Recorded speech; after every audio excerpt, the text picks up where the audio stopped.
Amen. Dr. Benacci, Hello. how are you? It's so I'm good well. to How are you? finally meet I you. know. I'm so excited. I've been looking forward to this for weeks.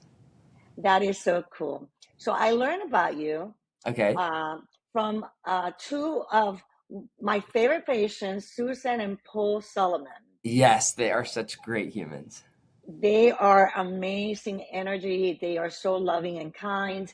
And I was doing a podcast with them about dementia and cognitive decline, since he has a personal Right. experience of his own parents developing Right. dementia and all the consequences of that. And they told me, "Oh, you're going to love Dr. Benacci." So I was Oh, really looking forward because I never heard. I'm going to read a little bit of bio that I have from you. yeah. It says Dr. Benacci is a trauma informed, board eligible functional neurologist and chiropractor dedicated to helping people reconnect to their bodies and reclaim their life through precise whole human care. He holds advanced certifications in applied kinesiology, clinical neuroscience, and has trained in functional nutrition, emotional regulation, and neuroplastic rehabilitation. Wow. As a neurodivergent clinician himself, Benacci brings deep lived experience into every session, offering a soft, rounded presence and care that is curious, collaborative, and radically affirming. His work integrates structural adjustments, brain based rehab, facial release, and nutritional support to address root causes, not just the symptoms. At Flourish Brain Care, Dr. Benacci works with individuals navigating chronic pain, fatigue, nervous system dysregulation, autism, attention deficit hyperactive dysfunction, trauma, post-concussion recovery, and loads of more. Wow, welcoming everybody and mining to a space designed for repair, resilience, and growth. When he's not with patients, you'll find him cycling, crossfitting, playing hockey, dreaming up big ideas, or building beautiful connections with the people he loves most. Welcome, Dr. Benacci. I cannot wait to hear like how you started. Let's hear your story. Yeah. Oh my gosh. My story is so long and convoluted, but the moral of my story is I actually was super sick back before I even knew what chiropractic really was. I had playing ice hockey growing up. I had a lot of concussions and probably a lot of undiagnosed concussions. Mhm. So I spent like most of my high school and college years pretty dysregulated, pretty disassociated, just a lot of brain fog. I've had to work 10 times harder than most others to really pay attention and dig in. And I was visiting Egypt and I was riding horses with friends through the desert. And we're riding so fast. And we start to go down this hill, and my horse actually trips. And I flew off the front of the horse, landed on my head, and then the horse landed right next to me. And so thankfully, the horse didn't land on top of me. Wow. But I sustained a pretty bad brain injury after that. And so when I got back home, I didn't really notice much. I just kind of thought I was tired and like jet lagged. And then as time went on, I just like wasn't getting better, and I was working a pretty high stress job, and I wasn't eating well. I wasn't, I didn't really know anything about supplementation and vitamins and minerals and taking care of myself. And I actually developed really debilitating gut issues. I had to go to the ER, and they thought I had like this really transmittable and what's the word? Very infectious disease. And it turns out I just had gut dysbiosis from post-concussive symptoms. Wow. So I kind of stumbled upon my chiropractor, and in the world of chiropractic, we say that chiropractic finds you. And my chiropractor came through my work, and I met him, and I was telling him about, kind of what was going on. We were very similar people. And he was like, "Oh, come on over, I'll help you out." And I was like, "But back doesn't hurt. Like, what are you going to do for my gut issues? And Right. so he got me in and he started routinely adjusting me and relieving a lot of neck tension and issues that had come up from the concussion. And then he got me to a DO that really helped with my nutrition and helping me become more aware of things that I'm allergic to and that like my gut was reacting to. And that kind of started my journey. And then it was about a year, I think a year or maybe two later that, yeah, it was just a year later that I ended up deciding one day to become a chiropractor and go to school for it because I was just like, this changed my life. Like I have to do this for people. It's I Hmm. think that I would be so good at it. It's so people facing and it's so broad. Like chiropractors have some of the most medical freedom in America. So there's a Hmm. lot that I can do to offer help to others. Wow. So that is beautiful. There is a scripture in the book of James that says for us to rejoice in our trials and tribulations, because it is from there that God grows our character. And then from there, we have the heart and the compassion to understand what people are going through. Totally. And then, our purpose in life is to actually help others. Yeah. So that makes a lot of sense. Your story is so beautiful because, from your need to get well, it's just like a seed that got planted. And now this is going to explode because you're young and you had so many things going on So that you much. can help. Some people have one of them, but you had all of them. Right. So you're I going had to be all able of to them. you're going to be able to help so many people, and especially in your generation. A lot of the dysbiosis is caused by the pollution in the soil and the Mm, pollution in the food and the hormones, and the food is being vaccinated and all these things. So it's not like there's something wrong with you. right. Is that your body was not created to have plastics and Right. estrogen and metals and heavy Right. metals, and so that's beautiful. I thank you for that. Now, obviously, I have a few questions and you answer like four of them. Yeah, right. That's really, really cool. So I see your passion and everything. Now, so you treat several very different conditions because Hmm. you experience all of them. Yeah. You know, and they have different. It seems that they would have this different perspective, but what do they all have in common? Yeah. What? Yeah. I think what I'm learning that everything that they all have in common and that all of my clients are seeking and needing is this concept of safety. I almost always start with the definition of neurology. So if I were to ask you, what's the main purpose of the brain? What would you say? It controls everything in your body. Right. And then I'd further the question and I'd say, well, why do we need to control everything in the body? Well, from my perspective, every there's a big energy field, that God gives us all that. Every single cell is an energetic field, Yeah. and then the brain and the neurons, everything is like our body is water with electrical currents, and Right. the It's brain, the brain is like the computer, base, whatever you call that, the server, and the stomach produces all the chemistry, hormones, and everything that the brain needs. So they work hand in hand. Yeah, exactly. And so what you're describing there is life, is living, is existing, right? Like the Mm-hmm. brain, all these different things, the stomach, the organs, they all have to work in synergy to keep us alive, right? And Mm-hmm. so the whole purpose of our brain is to survive, right? And so when you start to look at neurology, you start to find that every single thing that the brain does actually is 100% supportive 100% of the time.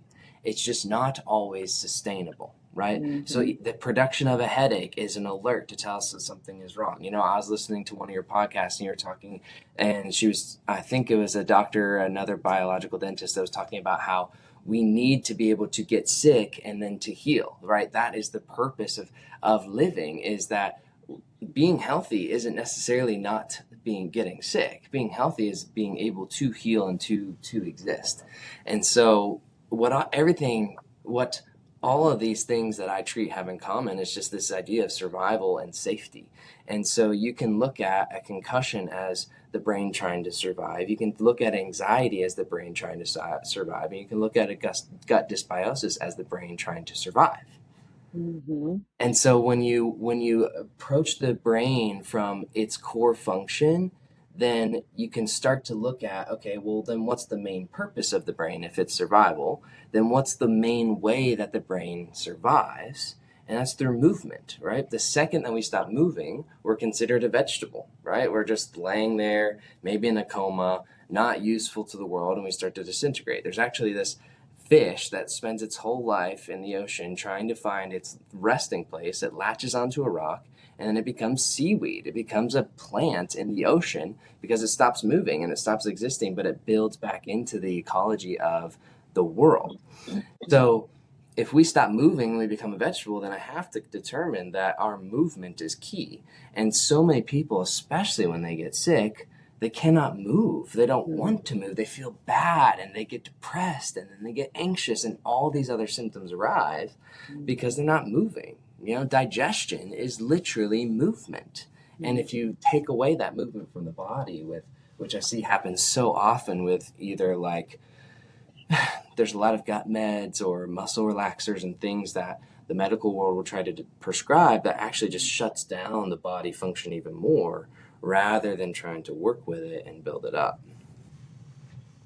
Wow, that's beautiful. You know, I agree with you. I work with a lot of people that are sick and they come to see if they have oral toxic loads. So, as a biological dentist, removing all the oral toxic loads and the mercury fillings, heavy metals, aluminum, cadmium, Yeah. and other microbiological organisms that are actually causing inflammation and affect the brain. I wonder, as what's your approach with that? Were you trained to ask or look into patients' mouth to rule out mercury toxicity on your patients? So we talked about it. It's not something that I feel super qualified to diagnose. Mm-hmm. I work pretty closely with a dentist that's just right down the road. That's a holistic dentist, and they Mm-hmm. they do those mercury removals and things like that. So I often, Mm-hmm. if there is a condition that I see that just is persisting, that isn't going away, I start to be like, Mm-hmm. okay, what's the deeper issue? Because I remember in school we especially through applied kinesiology and some of the Chinese medicine that I studied, the teeth are so significant. The teeth, in my nutritional testing, we learned about microinfections that can exist in the teeth, whether it's a bacteria or mold or a virus, and how that can totally create gut dysbiosis or brain fog or vertigo, stuff like that. And then especially with all the innervations from the trigeminal nerve, if you're getting malfeedback and malsensory information from the teeth into the brainstem, that your brainstem is going to start to go wonky. It's your pons and your medulla that regulate your blood pressure, right? We see radically high blood pressure throughout America. It could be Mm-hmm. because maybe our teeth are getting poor signals to the brainstem, and then the brainstem doesn't know how to regulate the system. Yeah, yeah. Periodontal disease is pretty common. Like in our practice, I would say 99% of the people that come have gum infection, and Wow. that infection goes to the brain. Dr. Gupta Yep. is one of the neurologists in CNN, and Yeah. the doctor, he's the CNN this doctor, and he wrote a book that says the best way to prevent dementia is by flossing, because the Cool. gum infection goes and causes inflammation in the brain, and then that's easy, very easy to Wow. resolve, removing the toxins in the mouth, creating protocols. So from now on, just say open your mouth if you Yeah. feel like feelings and the gums smell, send them to your dentist down the street, Now, Yeah, medicine has become very international, I was excited to meet you because we have a lot of patients that, now medicine is now you go to the guy down the street. right. People are like, you go to the guy or the person that's most qualified to Yes, treat your condition, because what's the sense of going down the street if the person is going to poison you, or the person is not getting the results that you want? right. So that's why I was excited to interview you, because our patients come from all over the world. We have last week somebody from Minnesota. He drove 26 hours, Yeah. and we have people that fly or drive.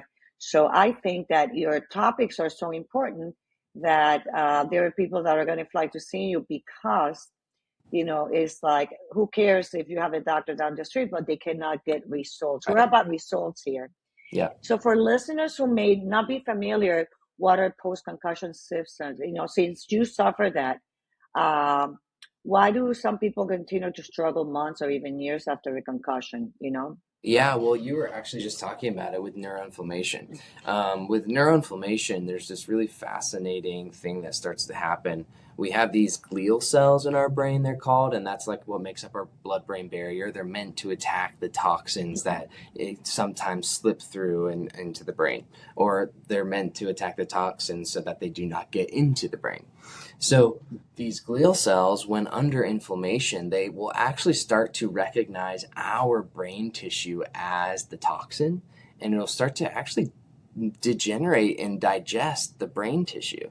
This is this is what really leads to a lot of brain fog and confusion, lack of, mental ordering of things, recounting the day, remembering what date it is, all of these minuscule tasks that we do on a daily basis. Those start to become a lot harder. Those start to require a lot more energy, some like literally physiological ATP energy. And then your Mm-hmm. body doesn't have that energy to use in anywhere else. So you're putting all of this energy into your mind just to remember the president or what day it is. And then all of a sudden you can't stand up, and you lay down and your eyes relax, and they go into this converged state, which actually activates your midbrain and makes you more anxious and creates more dopamine. And then you start not being able to sleep well, and then your health degenerates because you can't sleep well because your brain is inflamed from bunking it. Like, I ask every client that's come in if they've ever bunked their head, because it's a huge statistic about how many people have undiagnosed concussions. It's so common. So, how do you support your patients whose nervous system haven't fully recovered from head trauma? Well, I think diet plays a huge, huge, huge component of inflammation. So I will test them. I'll do a lot of muscle testing on especially their diet to see if there's any foods that we need to eliminate that they're reacting to. And then I have a specific protocol of supplements that I prescribe. Some big ones are going to be omega-3s and nice fish oils. Those are great Mm-hmm. anti-inflammatories. There's a lot of research behind that. Creatine is actually another great one that has a ton of Mm-hmm. research behind it. And then I really like NAC and alpha lipoic acid. These Mm-hmm. really boost the immune function within your system and really help decrease neuroinflammation. And here's the thing about concussion is the concussion protocol hasn't really evolved ever.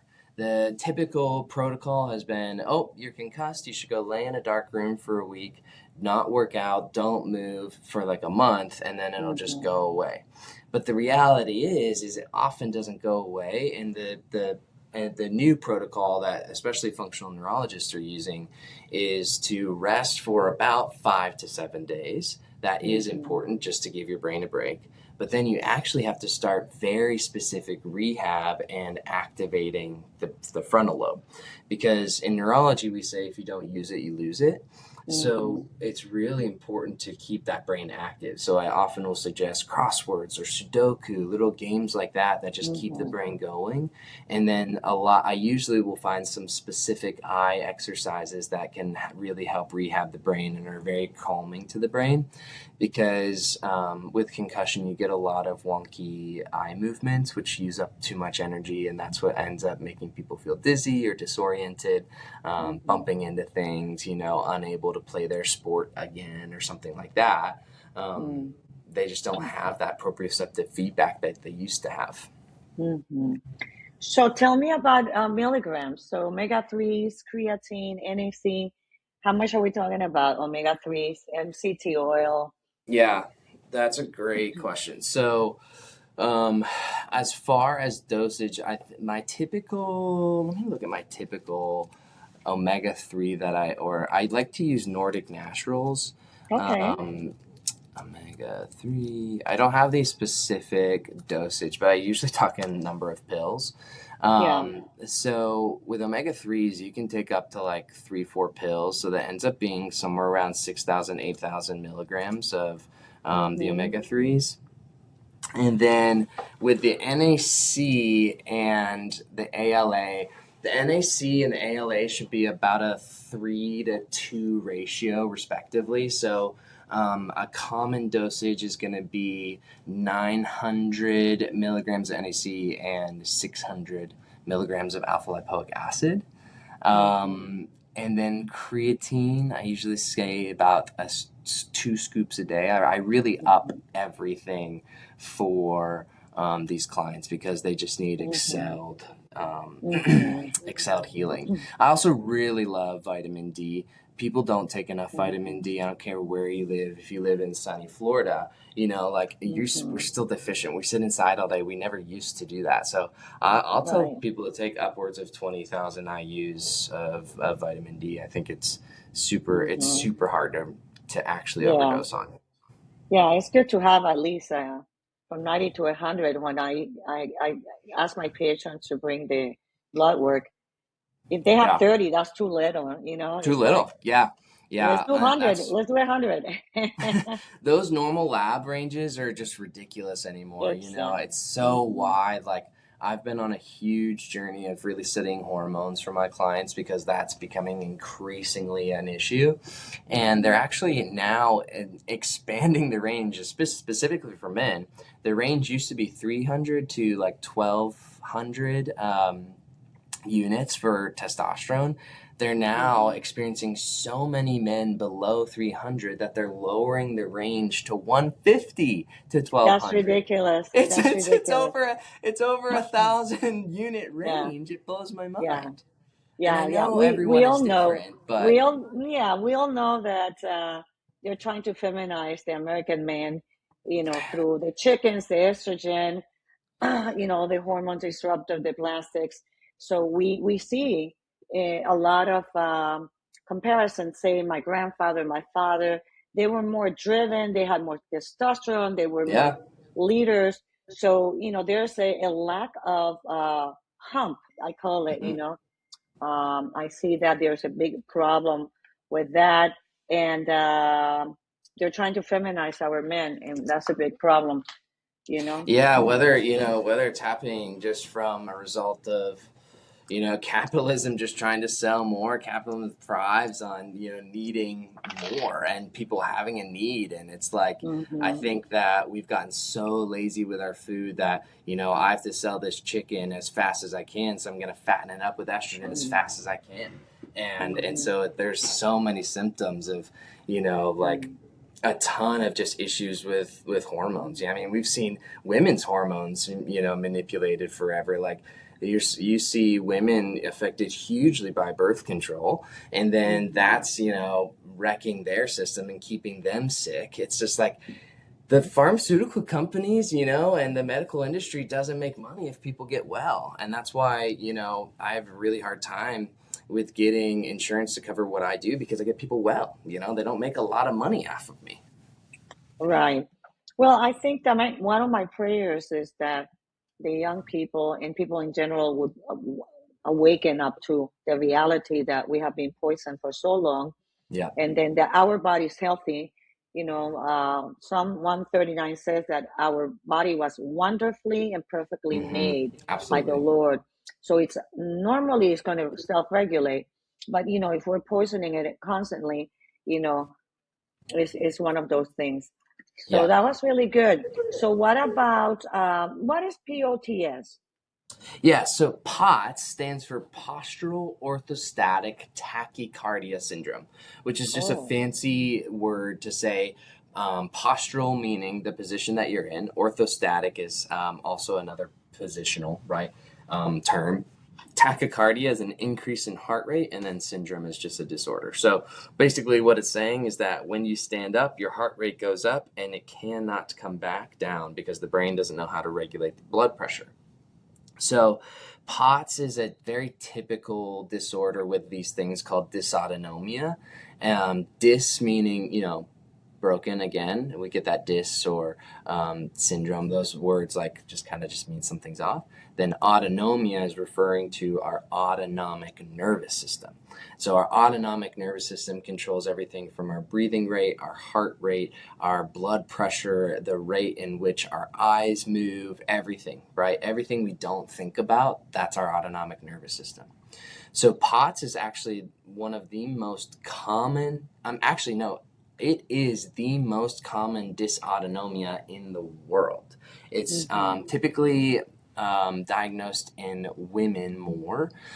And it can be really tricky to treat because there actually isn't a protocol in the medical industry to treat it. They just say, oh, you have high blood pressure, we're going to give you beta blockers, or you have low blood pressure, so we're going to give you salt.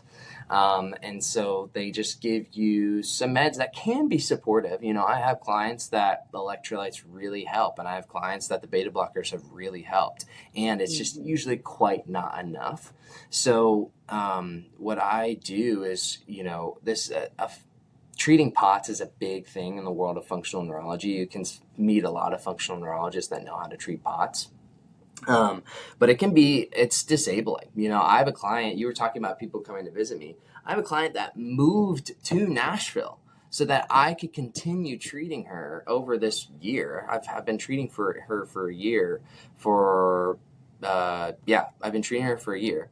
And she ended up moving here within like 6 months after her second intensive because she was like, I need more of this. Like, this is changing my life. She was sick for 5 years before she met me. She couldn't get out of bed hardly, let alone cook for herself. And now she's living on her own in Nashville because we've made so much progress into enabling her to have more energy, to stand longer. We don't think about how hard we have to work to cook something, to have a lot of the heat in our face, to stand in front of the stove. That takes a lot of, physiological power. And so with these people that they cannot get their blood pressure up because when they stand up and all the blood pools in their feet, they start to get woozy and have to sit down or they'll pass out. It's fascinating. Wow. So what treatment for her would be? Like boots, compression boots? Yeah, compression really helps. Specifically, it's a disorder of the vestibular system in your inner ear. We have our Okay, got it. vestibular system that tracks movement and our relationship with gravity. And so I have to do, at my core, I'm a vestibular neurologist. And so I treat people's balancing systems. And so when the brain can't balance, it ups muscle tones, it gets really tight. And then the brain sends a pain signal to that tightness to say, hey, like there's something going on here we need to protect. And so what I try to do, again, I bring in that safety piece. I bring in, hey, you're not dying currently, because POTS clients experience a lot of panic anxiety. And then I fix their eye movements and their perception of the world to be more in sync with what their vestibular system is saying and their postural system is saying, so that we can have a cohesive image and a cohesive understanding of the world around us. So that a lot of POTS clients will use a tilt table, and you'll lay them down flat and then just bring them up 1, 2, 3 degrees and then treat their heart rate there. I often use this eye movement that's called a pursuit or gaze stability that can really help lower and manage heart rate. And then you just kind of over time raise them to keep adding in this protective and very peaceful stimulus. So you have to like retrain them how to move. And so in neurology, if you can't do something big, you got to do it small. So if you cannot stand up, well, then we're going to just lift you up a little bit and then a little bit more and then a little bit more. And then I have exercises that I call 10-step gait. It's just like literally breaking down their walk and saying, hey, do you know that your left arm should move with your right leg and vice versa, right? And training them to move again, because the way that the brain shunts blood has everything to do with our autonomic movement and things that, like I said, we don't ever think about. Wow, that's amazing. I really never heard of this. This is really, really interesting. Yeah, I it's would it's probably think that. actually just to add, I think it's probably I bet it would go hand in hand with a lot of your clients, because if when you get Mhm, metal toxicities and things like that, that can really cause and just wreak havoc on people's nervous systems, mhm, especially like a lot of people don't even realize they have a dysautonomia. So if you get clients with like brain fog or any vertigo, that most mhm, likely is playing into this whole dysautonomia POTS thing. mhm. Yeah, I'm taking notes because I do have patients that's part of their medical history. They have, they're dizzy, they have vertigo, Mm. and this is a really a new angle for me. So thank you for sharing that. Oh my gosh, yeah, So, it's my pleasure. I think that's why I do this. I'm so excited to start talking with more practitioners and just make mhm, functional neurology more known, and yeah, biological dentistry and these things that I know mhm, that I've lived that have helped me. I've had fillings removed. I've switched to biological dentistry because it truly, those chemicals that we're putting in our body really affect us on little levels, and we only have so much that our bodies can handle and regulate. But if you think about functional neurology, I'm only the second generation of functional neurologists. The mhm. generation before me are the ones that created it. It's a new profession. It's a new technique. Yeah, yeah, definitely. It's fascinating. When she told me about you, I was like, I got to speak to him absolutely. So we have patients with, that went through strokes. Hmm. So let's talk about stroke Yeah. recovery. When someone has had a stroke, what happens to the nervous system afterward? Yeah, stroke is so complex because it looks so different for everyone. I've actually been surrounded by a lot of stroke. My dad had a stroke. My brother-in-law had a random stroke from a tiny little tumor in his brain. One of my best friends had a stroke from a vaccine injury. He actually passed away for 7 to 10 minutes and then came back. And then I had another friend that also had a stroke from a vaccine injury. So I've been surrounded by personally a lot of stroke, not like besides even just clients that come in to see me. Mhm. So for them, it looked like, for my friends in the vaccine industry, it looked like a lot of panic and anxiety afterwards and a lot of just unsettledness. I mean, when you die and come back, your system is going to be on pretty high alert, and it's going to seek a lot of things that are going to soothe it. And so, um, and then there's just like added pressure of my friend that died had a wife, and the wife was just so afraid that he was going to die again at any minute. And so it's working through their connection and their, communication. That's more on the psychosomatic side of how our emotions are really affecting our body and creating this issue. A lot of people don't know that panic and anxiety isn't in your brain, it's in your body, right? Yeah, Anxiety is to say, hey, something bad's about to happen. I should get out of here. And yeah, panic is saying, I'm dying right now. I've right. got to go. And so those are some big symptoms that I see tied with any brain injury, especially with like a stroke, because you're just living your everyday life. And then out of nowhere, boom, you're on the floor. It's got to be so disorienting and so scary. So a lot of it is working through that. I Mhm. had a client in residency that was totally clawed up and had a big dystonic arm. That happens a lot, especially with strokes that are near the prefrontal motor cortex. Um, so with that kind of stroke, it's a lot of surgeons will actually just go in and clip the tendons so that they can have like a reduced pain from the tightness. But all muscle activation is coming from the brain, right? When I say flex my, like make a fist, that's my brain Mhm. saying, okay, contract all my fingers and contract this, forearm and this bicep to Mhm. be sturdy and strong. So what I'll do is I'll go into the brain and I'll actually use the opposite side, because typically we do things in sync. So if this hand is really tight and this one isn't, what I can do is I can actually extend the opposite hand, and that'll send a pattern from the other side of the brain to help this hand start to extend and open up. So you can use both sides of the body, because we're very hemispherical beings. We're very left-right beings. And then you can also use mirror neurons. So I don't know if you've ever seen those videos where they have like a blindfold and they have two hands on the desk, but one's a fake hand, and they're like stroking the fake hand, and they're like, I can feel that. That's crazy. And then they'll hit the fake hand with a hammer and they'll pull their arm out, even though it's not their hand.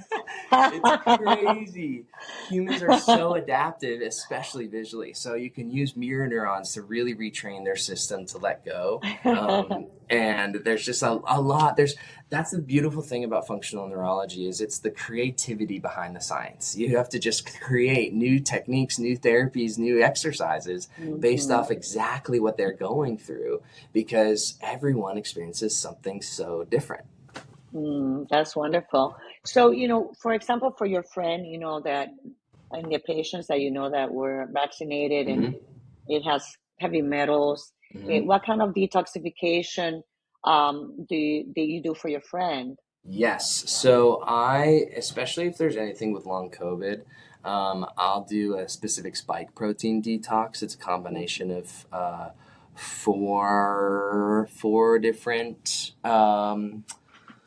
supplements. I'm gonna go look that one up too, because I don't have that one off the top of my head. I have it right here in this protocol. Okay, so my long COVID protocol looks like we're gonna do NSK, 100 milligrams. That's one a day. Then we're gonna do bromelain. Mm-hmm. That's gonna be 500 milligrams a day, and that's the 2400. And then we're gonna do curcumin, and I believe the dosage is what's this capsule? I do 2 capsules. Why is it hard to? Oh, it's 500 milligrams. So I do 2 capsules twice a day. And then on top of that, I've found that ivermectin actually really rocks. Mm-hmm. And how many milligrams for ivermectin? Um, that is, I don't have a. Hold on, I actually don't have a milligram for that one. I don't use ivermectin a lot, but I've seen it work. Everybody asks those questions, right? Yeah, no, it's a really important question. Yeah. Yeah. Yeah, I feel like, It could be based on body weight also. I have heard yeah, and other that's the people thing doing, is with ivermectin, yeah, so the point about ivermectin is it's anti-parasitic. It's yeah, not actually antiviral. And yeah. so it's this whole idea that with parasites, right, especially when you kill them off, they tend to release heavy metals. Yeah. So it's really important to have a binder, especially if you're doing any parasite cleanses. And this is where it starts to get really muddy with understanding COVID, and is like a lot of people were finding that COVID had parasitic-esque tendencies. It Right. was very co-synergistic. So yeah, I think the ivermectin would definitely be based on body weight, and I'd be very spare. I would use it very sparingly. I'll start with those Yeah. 3, and then I think that's where like talking with a DO or a naturopath or someone that has a little bit more experience with Yeah. those medicines, is that feels just a smidge out of my wheelhouse. Yeah. Yeah. Yeah. So what binder do you like to use yourself? Okay, so the one I really like is from Cellcore. It's just a biotoxin binder. It's like an activated Mm-hmm. charcoal. It's nice because you can take it with other things, like it doesn't interrupt the digestion of food or your other minerals. But the primary one that I use is a lot more affordable, and it's called Takasumi Supreme. It's from the Mm-hmm. Supreme Nutrition products. Mm-hmm. My mentor, Dr. Noah Leibowitz, he's an incredible practitioner and knows so much about herbs. Takasumi, all their all of their supplements, including Takasumi, are just like the purest you can find. They do third-party Okay. testing on the capsules to make sure there's no gluten or any other irritants in them. Um, Pure Do you want Encapsulations to? is Yeah. another brand I use that's super clean. Because a lot of these supplement brands, you'll buy them and it'll be a vegetable capsule, and that vegetable will actually be corn, and then half of the country is super allergic to corn, and then you're GMO. actually just getting a less feedback. Yeah, that most corn is GMO, so Right, that would be. So how exactly. do you spell the name of the one that you really like? The one that Takasumi, yeah, how do you spell that? Takesumi. It comes from Japanese bamboo charcoal. Awesome. Yeah, most of the Supreme Nutritions are from Japan. Those tend to be some of the purest plants and herbs found. It's fascinating when we talk about herbs. We see even animals go and seek out herbs. There's orangutans that will go into the jungle when they have a stomach bug or something like that to find a specific plant to eat when they're sick, and they know it's an antiparasitic just innately. It's Yeah, fascinating. Every culture in the world has antiparasitics involved in their diet except for America, right? yeah, When you get sushi, do you eat the wasabi and the ginger? yeah, Most of us don't, because in America it's not even real wasabi or ginger, but we should, because those are the anti-parasites, right? So if I'm eating raw exactly. fish that inevitably has parasites in it, I've Parasites, got yeah. to eat those anti-parasites, right? That's where we're talking a lot about these parasites and how they affect our healing. Yeah, parasites is a big deal. They're connecting parasites to cancers and all kinds Hmm. of conditions. Totally. So, that's another topic, we can go into it. So, let's talk about anxiety and panic attacks Yep. because, there is a real huge wave that I did not see, 40 years ago. I saw 1 out of 1,000 patients grinding or clenching their teeth. But Mm, now, everybody, I would say 100% of the patients come with anxiety, fractured teeth, or no enamel on the top of the teeth, a lot of damage. And from your point of view, what is your take? I know that it's not purely psychological because I am removing metals and I right. see a change. What is actually happening in the nervous system, when somebody has anxiety or a panic attack? Yeah, I'm gonna have to rein this in because this is my heart. I love this. This is what I am super passionate about. Mm-hmm. So specifically, what's happening neurologically is survival, right? Mm-hmm.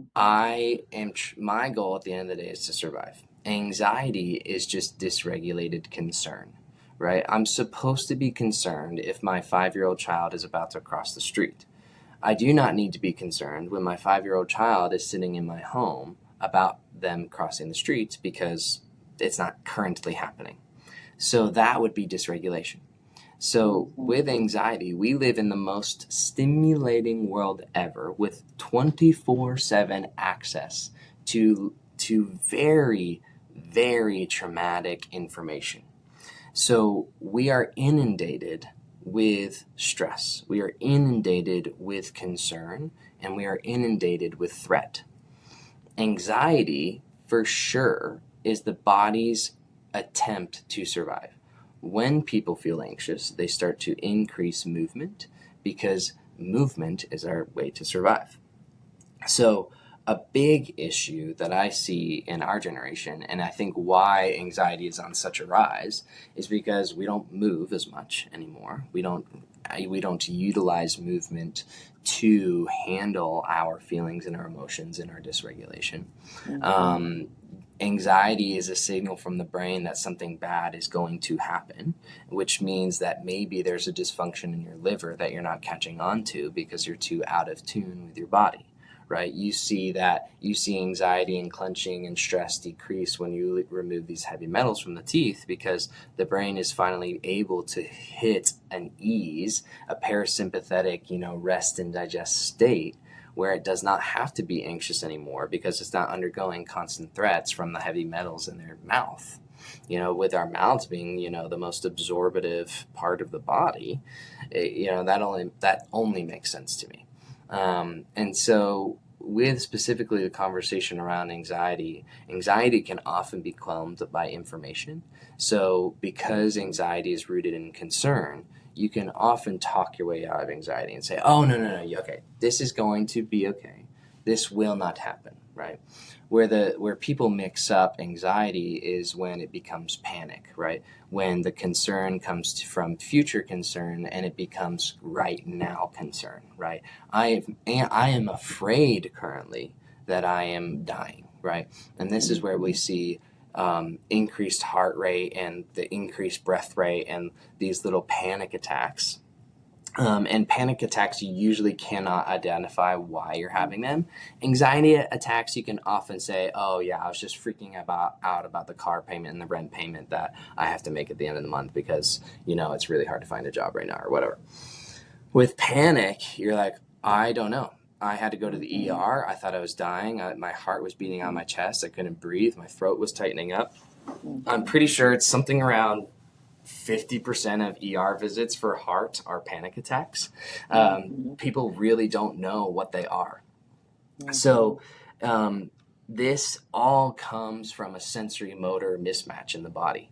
When you're panicking, your body is believing that you're dying, and you're unable, your psychology is unable to recognize that you are safe, right?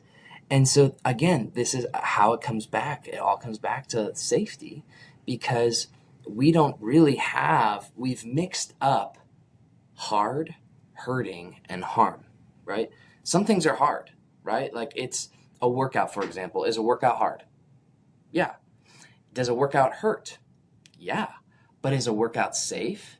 Yes, because it's good for me. I know it's good for me. We've studied it and we've seen it. But in a workout, I quite literally have to tear my muscle fibers for them to grow. That's not harming me.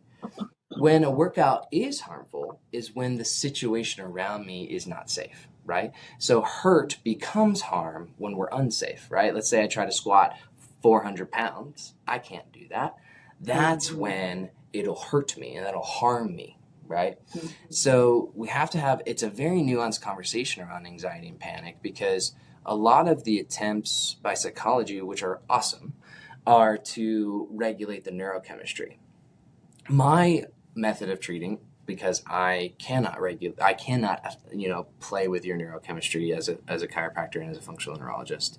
But what I can do is I can work on the neural pathways in your brain. I can help rewire them through movement. And if our main method of survival is movement, then I have to determine that our main way that we deal with our psychology is still movement, because our psychology is, they're anatomical structures in our brain.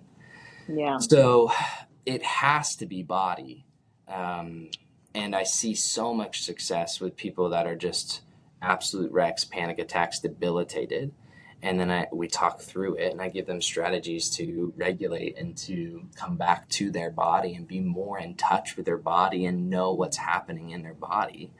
And their panic is gone. I had panic attacks for years and years and years, and I didn't know what it was. I just, I thought I just got overwhelmed. And now I'm able to, for the most part, work through them really quickly, because I use some of the movement strategies that I've learned through functional neurology to help myself regulate. So give me an example of a movement. Yeah. My favorite is a balance cushion. So I'm going to show you. I have this balance cushion here, and I won't stand on it for the sake of the mic. I was going to go stand on it, and then I realized that I won't be close. But balancing is a really great way to activate what's called our ventral vagus nerve. So we have our fight or flight sympathetic autonomic system. Then a lot of people have heard of our parasympathetic rest and digest system. With the newest study showing that there's this term called polyvagal theory. And in polyvagal theory, it's this idea that there's more than one vagus nerve. So we have a dorsal vagus nerve, which is all sensory, and then we have a ventral vagus nerve, which is all mindful movement. It's movement that we are actually thinking about. Whereas sympathetic is movement we're not thinking about. So when I'm working out and I'm just go, go, go, or I'm running a marathon and I check out and I'm just moving, that's not mindful movement. Mindful movement is yoga. It's going on walks. It's balancing. So I tell my clients to stand on a balance cushion and just change your perspective, right? If I'm sitting in a corner panicking, if I can stand up, change my point of view visually, physically, and balance, then my brain gets a huge surge to see the situation I'm in differently from a different angle because I've changed my physical location. I'll change my emotional perspective. Balancing upregulates my ventral vagus system, which then helps pull me out of sympathetic, out of panic, and towards that rest and digest. So the autonomic nervous system is a balancing act, right? We're homeodynamic beings searching for homeostasis, for that balance. So I look at sympathetic as the gas pedal, and I look at parasympathetic or dorsal vagal as the brake pedal. Panic is when you're pushing on the gas and pushing on the brake at the same time. If you do that in your car, what's going to happen? You're going to go a whole lot of nowhere, and you're going to use up all your fuel. Right. So balancing and activating your ventral vagus nerve actually enables you to take your foot off of the gas pedal and off of the brake pedal and reach cruise control. Love it. Fantastic. It is beautiful. I love that. I never heard of that. That's beautiful. Um, Balancing is important also as you age. It's very important to Exactly.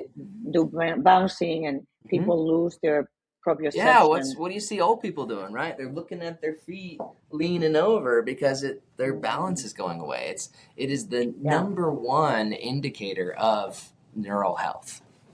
Yeah, it's beautiful. I was in a yoga class once, and then some of the ladies were in their late 70s, and they were in great shape. They were fantastic. They were bouncing off the floor. Very inspiring. That is so beautiful. Wow. Very So cool. let's look at, you were talking about fight or flight, and you were speaking about, the dysregulation and all that. Um, so I see a lot of people that have been in prolonged fight or flight. It's almost like they're plugged into the electrical outlet. And then if you are doing that, your body cannot heal. When you are not sleeping, you're going to bed at 2 in the morning. I have even young people that they are trading in the markets, and their body hasn't even developed fully, and they're not getting the proper healing process. So I can see that's going to be a problem in the future. But the people that are on fight or flight, they're on survival mode. Right. And it's almost like they're shooting themselves on the foot, because what they need the most is what they're not addressing. How do you feel about the Wi-Fi and all that electromagnetic frequency and all the electricity in the bedrooms? What's your recommendation? Yeah, I think that's really important. And there's some clients that I've suggested to get electromagnetic, literally blocking paint and paint their house with electromagnetic interference, because if you think about it, if we're electrical beings, and at the end of the day, and so when we have this barrage of radiation from all of the world around us, everything's electronic, right? It's totally going to add to the dysregulation, right? We have this thing in neurology called the central integrated state, which basically is just the rate at which our neurons fire. And so if my neuron fires up here, but my central integrated state is here, it takes this much activation to fire. But what radiation, especially electromagnetic radiation, does is it closes this gap between the central integrated state and the ability to fire. So it takes less stimulation to fire. So people in chronic fatigue and in sympathetic fight or flight, right? They shoot out at the gun, right? They're just like ready to blow at any moment. That's Right. because their integrated state is so high. Their midbrains are wound up, just ready to survive. And Yeah. so they see a sound and they go, right? And they're just Right. jumpy. They're on edge because they're trying, their system thinks they're under a constant barrage and that they need to Hmm. survive. Yeah, we see that a lot. So I turned the Wi-Fi off. I turned everything in my bedroom. I have no electrical things. I Yeah, put a wall, a yeah, blocking wall, uh-huh. so I have a lot of things that block. I highly Mm-hmm. recommend for my patients to actually, Mm-hmm. if they have children, not to even have the Wi-Fi because it's Totally. going right through the brains. Did you hear about the study that they did in a school that all the children were hyperactive and then they shut down the Wi-Fi in the entire school for a week. And those kids that were like really troublemakers, then a week after, when they were not under the stimulus of the, all that electronics, they Wow. actually were sitting in the front. They were raising their hand. Their Mm-hmm. behavior changed radical. It's a Yeah. website that this lady, puts all these studies of the danger of EMF.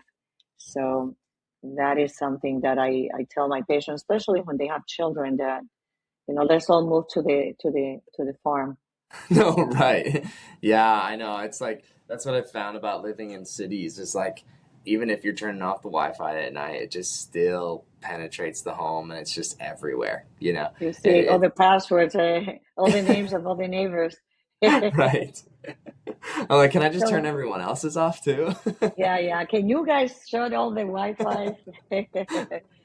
That's so Yep. funny. So Yeah. let's talk about neurodivergence. Hmm. How do you define that from a Yeah. nervous system perspective? Well, yeah, and that's I know you we were just talking about it with the electromagnetic frequencies. There's so many things that play into neurodivergence. Really, neurodivergence is we're talking about neurodevelopment. Mhm. So, let's say that you're overstimulated as a kid. It's going to, and you're already in a fight or flight as a kid. That's going to affect your development, right? If you can't heal, you also can't grow. So, Mhm. neurodivergence is so diverse. It's obviously this big spectrum. We see it from people that have nonverbal autism and can only hardly communicate with movement, to people that don't know how to interact socially, or to people that have like super brilliant computing processes, or we see people that have ADHD is neurodevelopmental, right? So we see people that can't focus or fixate. Um, so it's a really vast look at it. So it's a very tailored approach. But the Mhm. whole point, or the whole gist of neurodivergence is looking at how the human develops and looking at what stage of development that person is in. So, for example, um, if I were treating someone with ADHD, I'm going to be talking about stimulation, right? The best thing that Mhm. we can do, like we were just talking about turning off the Wi Fi, the best thing we can do is reduce the amount of stimulation into our system. Because without that barrage of stimulus, or I'm sorry, with that barrage of stimulus comes the necessity to focus on multiple things at once or different things at different times, right? And so if you have all this information coming in, no wonder you can't focus on one of them. Because again, it comes back to survival. My tectospinal reflex is going to say, look at this sound, look at this sound. It's reflexive. So, Mhm. um, ADHD regulation comes a lot from movement, comes a lot from regulating the stimulus that you're giving yourself. It's like I would probably say 60% of ADHD is poor parenting. There's just a lot of kids that are not raised appropriately and they just never learned discipline. So Mhm. the ADHD is a little bit more of a mixed conversation. If I'm looking at true autism, like I have a nonverbal autistic client, and getting them to speak is getting them to move appropriately, right? She struggles to walk appropriately. And it's Mhm. so important that cross crawl, some of these fundamental mechanisms to the brain to speak, right? If you look at a kid aging, like a very neurotypical normal kid, they can usually say about one word by the time they can take a step. They can say a couple words by the time they can walk. Then they can start to say a sentence by the time they start to run. Then they can start to speak when they can run dynamically. And Wow. so if you look at a nonverbal autistic client, are they able to run dynamically like a football player? Usually not. So we see that speech is highly tied to movement, right? Because I'm Wow. moving my lips, I'm articulating my tongue, I'm making these complex sounds with my mouth. And with the sensory motor issue that neurodivergence is and neurodevelopmental disorders are, they might not be able to feel where their lips are, and so then they don't know how to move them appropriately.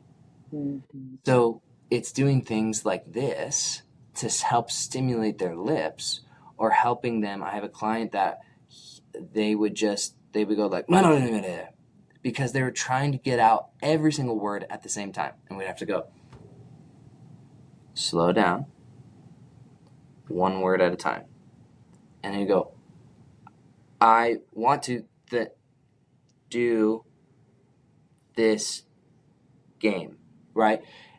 It all comes down to helping them control their movement. So with my fully nonverbal client, I'm just teaching her to walk right now, walk appropriately, and getting her to cross crawl and to know where this hand is versus this hand. And the last time I was with her, I said, "You did a great job today," and she goes, "Thanks." She said it like she just responded appropriately, and she has some words, but to respond appropriately like that, it was mind blowing. It just blew my mind. It was like one of the best days of my life. That's awesome. That's really significant. Yeah. They had some, studies about during COVID. People were covering their mouths, Mm-hmm. and the children were not, Totally. they were not watching. They were not able to watch Mm-hmm. their lips movements. So a tremendous amount of children that were infants during COVID needed therapy, Yeah. speech therapy, because they never learned how to speak because the mouth were covered. And I was so um, surprised by that. One of my patients, she's a speech therapist, and she was sharing that, and I Mm. said, "Wow, that Wow. is so crazy." Makes a lot of So sense. yeah, so that's it makes sense what you're saying. So I would think that the families,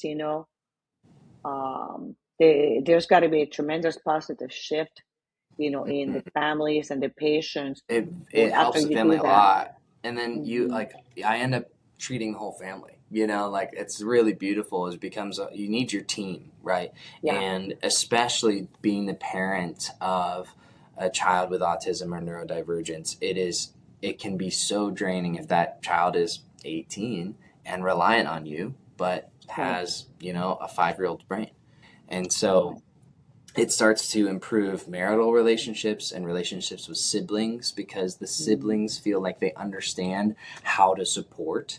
Most Right. kids just don't know what to do. And then the Right. parents don't bicker a lot, and they are able to communicate more because they're starting just to have a plan. I try to Mm. shoulder the weight of what to do for people so they don't have to figure it out. They can just go home and say, okay, we have to do these 4 exercises tonight, and Right. this is what's helping you. And then they're not just wondering, okay, like maybe this will work, maybe not, I don't know, Mm. you know, Mm. and the proof can be seen, and the clients are returning. Like Hmm. some of these treatments are so unheard of. We don't really have an approach to quote unquote Yeah. treating autism.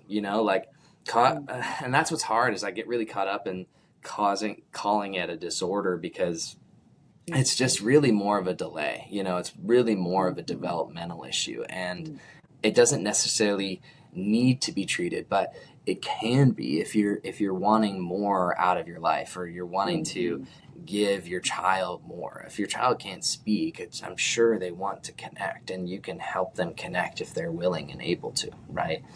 And there's yeah, I could go on and on.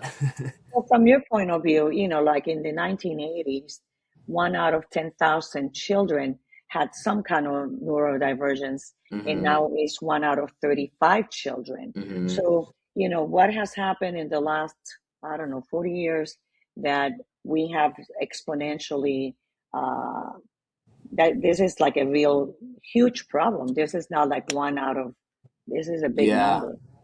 Yeah, I think like it's difficult because conversations around it have increased, and I'm sure the testing and the surveying of it has increased. So I think there's just an increased awareness around it.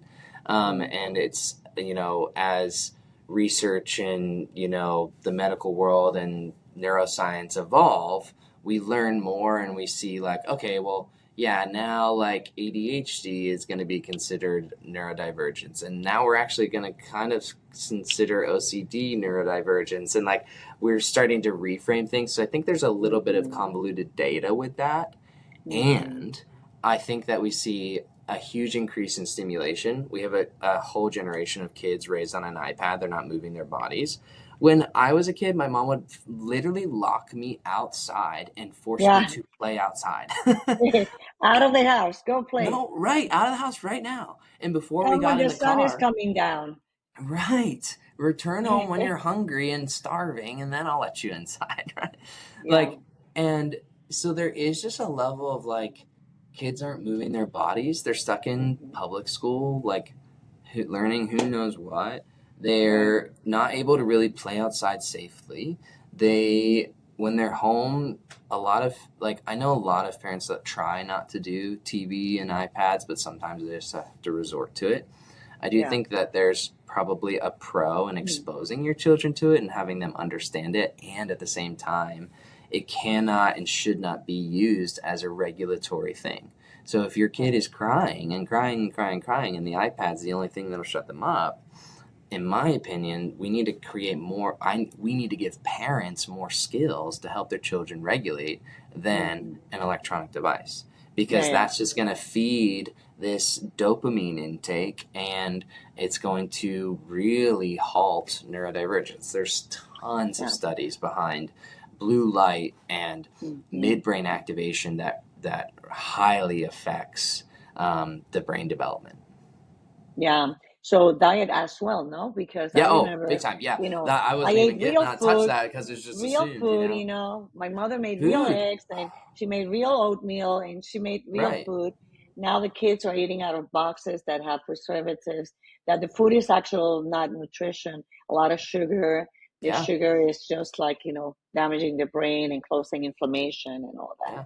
Yeah. I have a family that had to spend thousands and thousands of dollars on oncology, and it turned out years later they realized she was vaccine injured, and that the food she was eating was highly affecting her and making it seem like she had lymphatic cancer at like 2 years Ooh, old.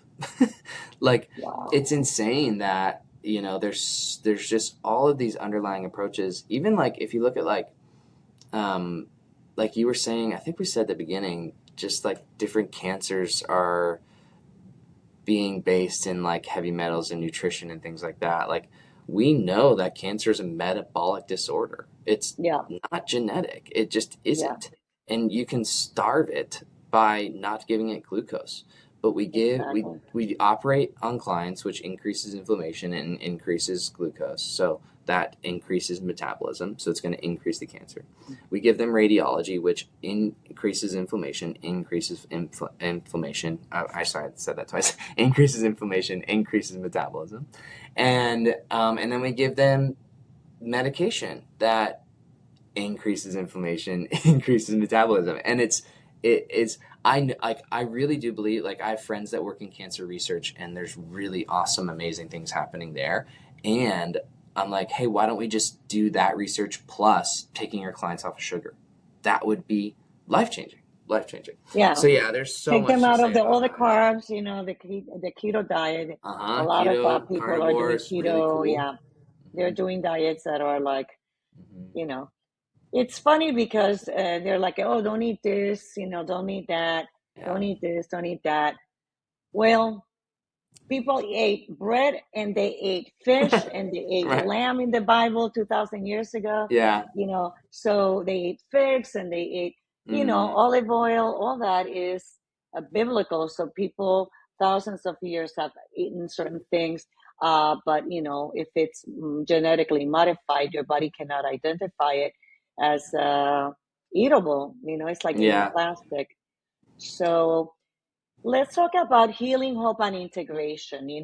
Many Mm-hmm. patients have, like you yourself, had many overlapping conditions. Mm-hmm. Um, Individualizing the care of those complex cases. Since you lived it, what role do patients' consistency and trust plays in the nervous system healing? Yeah, huge. I mean, most chiropractors' goal are to see 100 clients a day. Mine's to see maybe 100 a year. I am so intricately involved in people's care. Like, I almost become friends and family with all of my clients. The trust that I build in this room is sometimes deeper than the trust that you build with your therapist. There's things that my clients have told me they've never even uttered a word to anyone else they know. I think holding that safe space is really, really important for healing, because healing's super vulnerable.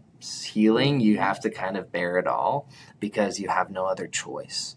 Mm-hmm. And so that trust is everything. And that's my first session, is basically just showing them who I am and the level of care and sympathy and empathy that I carry. That alone tends to be healing for people. And Mm-hmm. so from the moment they step in this door until the moment they walk out, I'm asking very specific questions to help ensure that they feel comfortable and they feel safe. I take a full Mm-hmm. Enneagram test for all my clients that come in, so that I can know how close or how far away to sit from them, what moves most comfortable to them. What words do they want to hear? What words do they not want to hear? All of that legwork goes in up front to ensure that I can build a really healthy relationship with my clients. And then from there, I'm able to really pick out what is their priority, right? I could come in and say, Mm-hmm. oh, you have this, and oh, you have this. We should probably fix this eye movement. We should probably, yeah. But they're like, I don't care about my eye movements. I just want to sleep, right? And so Mm-hmm. that's where I hear what they want. I listen, I ask, I get Mm-hmm. curious. And then from there, I go, okay, here's the steps that we need to take to improve your sleep. We do need to fix your eye movement to improve your sleep, but we don't need to fix your gait to improve your sleep, or whatever. Probably you do have to do both. But what I'm trying to say for the example is that sometimes it looks like really listening to the client and making sure that you understand what their needs are and their desires are, and getting them back to there.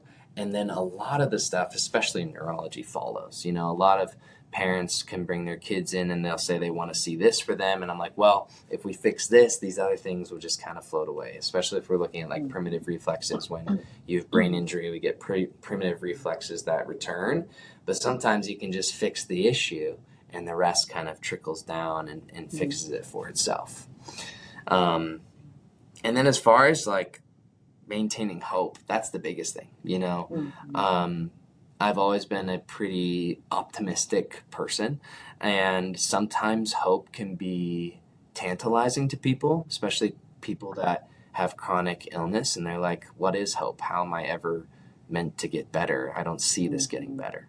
And that's where building hope is a very, very nuanced conversation. And I try not to offer too much hope up front, actually, because I think it can be insulting to someone that has lost their child, lost their parents, lost their partner. What hope are they really meant to have? But with this work, I call it resilience training, right? I may not heal you, but I'm going to make you stronger to what you're facing. Then comes the hope. Then comes, oh, you know what? I am strong enough to love again.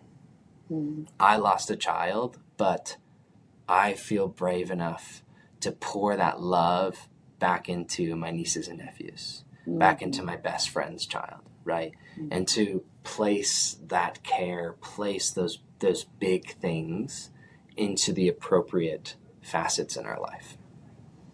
That's beautiful. You know, as we have talked today, one thing is very clear, right? Healing is not just physical. It Mm-mm. involves the mind, the nervous system, the Big time. spirit, compassion, the heart. Scripture reminds us that we're fearfully and wonderfully made, and that restoration often happens when the body feels safe, supported, and aligned. So I'm going to close in prayer. You know, Father God, we thank you for the gift of the human body and the intricate nervous system. We thank you for Doctor. You know, he is just right on purpose. So you know, I know that when somebody's on purpose according to your will, you know, you will anoint his hands, the work of his spirit, and the love that pours from you to him is going to be healing people. You design with wisdom and purpose. So we pray for those listening today who are struggling with pain, fear, injury, imbalance. Bring peace to their nervous systems, Lord, clarity to their minds, and hope to their hearts. Bless those who care for others, like Doctor, with compassion and integrity. Guide their hands, their words, and their decisions. May healing come not only through treatment, but through trust, patience, and faith. And may your peace, which surpasses all understanding, guard our hearts and minds and bodies. Thank you, Doctor. How is the best way for our audience to find you? Yeah, I have been working on my website, so you can find me at flourishbraincare.com. Also, you can find me at Dr. Benacci Palloto on Instagram. That's where I tend to be most active. I love answering questions and DMs. And on my website, you get access to my work number. You can call me, text me. I'm so open to figuring out whatever way that I can support you. Thank you so much for your time. Thank you for what you're doing. It's totally awesome. God bless you. Okay, bye bye. Bye.